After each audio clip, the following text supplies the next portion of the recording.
game needs to be knocked down a few pegs, Mega Man 2, acting all smug, being good and building upon the original in a meaningful way. So I'm dedicating the rest of this video to find various qualities of the game to complain about. No well-deserved praise to be seen here. As usual, we'll start with the story, and as usual, there's not much to say. But instead of being passive and understanding, let's get angry! How dare they not give us much of a story, let alone regurgitate what we already know and that the incidents involving Robot Masters will continue.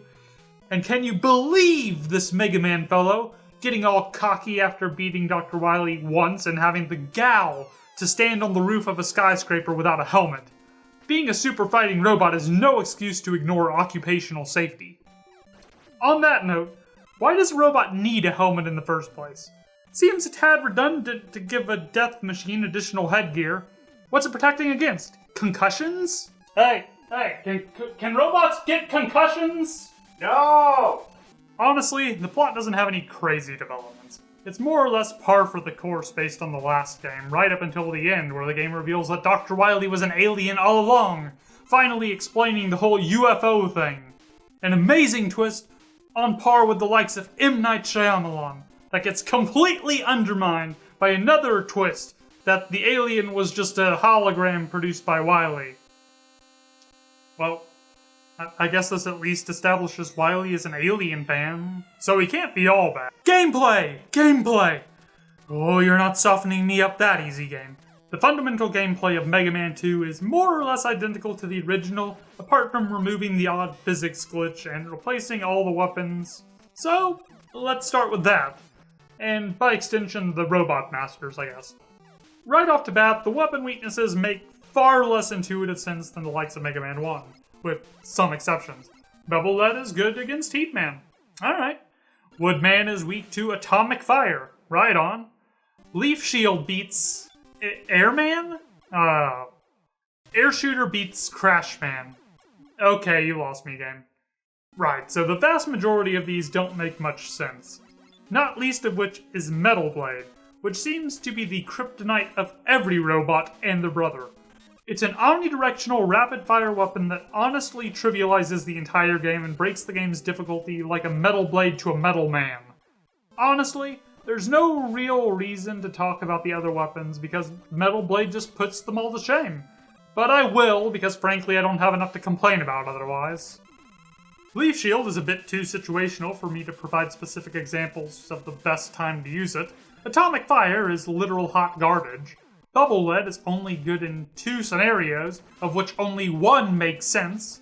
Crash Bomber exists solely for a shitty boss fight against the Boom Beam Trap, which you can easily fail if you misuse your shots even once. Time Stopper does what it says, but there's not a ton of value to it otherwise. Air Shooter is for people that want to shoot up and only up, presumably because it's full of hot air, and Quick Boomerang is just Rolling Cutter, set to turbo. And you're not just limited to these non-metal blades either. Much like the Magnet Beam, the game provides you with a variety of specialized tools for environmental traversal, and boy does Mega Man 2 want you to know it. I honestly couldn't get worked up about this. The lengthy screens for get equipped with insert item number here, while notorious for being long, aren't something that actually bothered me. I mean, it's still a flaw on the basis that it's not skippable, but it just didn't get under my skin. But the abilities themselves, whoo boy! Item 1, Item 2, Item 3. Now those are names. Not just creative, but descriptive too. What? You're telling me you can't discern what they do by just that? What are you, stupid? Come on, it even shows what they're used for on the equipped with script. Oh. Now, the items themselves are just kind of there. Item 2 is alright, and therefore I'm not legally allowed to talk about it at length.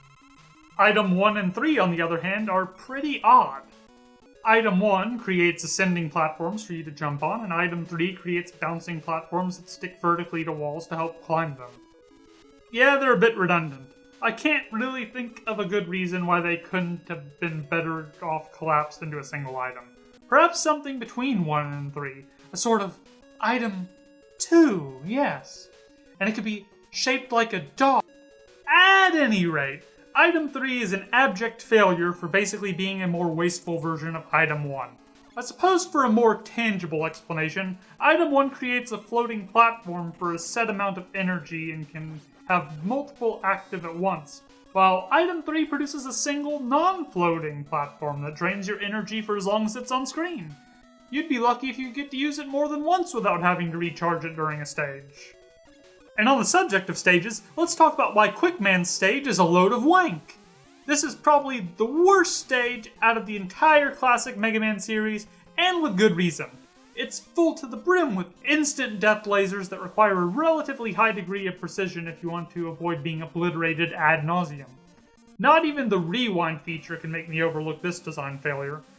A more reasonable game would use the pressure of instant death beams to force the player to make snap decisions about whether to take a safe approach by ignoring items, or being more risky by taking an alternate path that might make you more likely to die. But Mega Man 2 defies all odds by failing to do both. Sure, there are items you can grab while descending the stage, but some of them are behind paths that you couldn't possibly have known about in advance if you hadn't played it before, thanks to the typical classic Mega Man design choice of dividing most of the stages by screens. Sure, you could use Time Stopper to grab the items, but that would still require some degree of precognition to get the incentive items. I've heard some talk of Bubble Man Stage and Wily Fortress 2 being unfair with their placement of instant death spikes, but they've never gave me issues since the game has really tight control.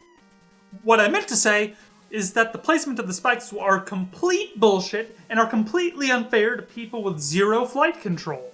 Well, I jest a bit, but I do understand the argument when it comes to Wily Fortress 2 at the very least, where you're made to fall down a shaft where spikes line the walls, and without the magnificent superpower of hindsight and a rewind function, it could come across as very unfair to make it through the majority of a stage only to have to restart because of Mega Man's mortal enemy, the spikes.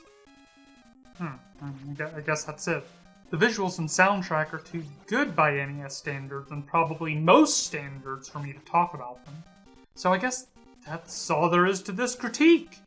Yeah, I think I've definitively proven that if you cherry-pick the worst aspects of a great game, you can make it sound like a complete dumpster fire of an experience. If you like shit games that no reasonable person could conceivably enjoy, consider checking it out. Maybe you'll get something out of it if you're not a relentlessly nitpicky asshole like I am. If you enjoyed watching me strain to find things to complain about with the game I actually think is quite good, consider liking the video, subscribing to the channel, and sharing the video so I can inevitably get under the skin of people that think I'm doing this video out of genuine hatred for the game, because that's hilarious. I'll be covering Mega Man 3 soon-ish, but next is Link's Awakening. Again. Well, the remake this time. You know what I mean. I hope you all have a fantastic night and that this video lit a fire under you.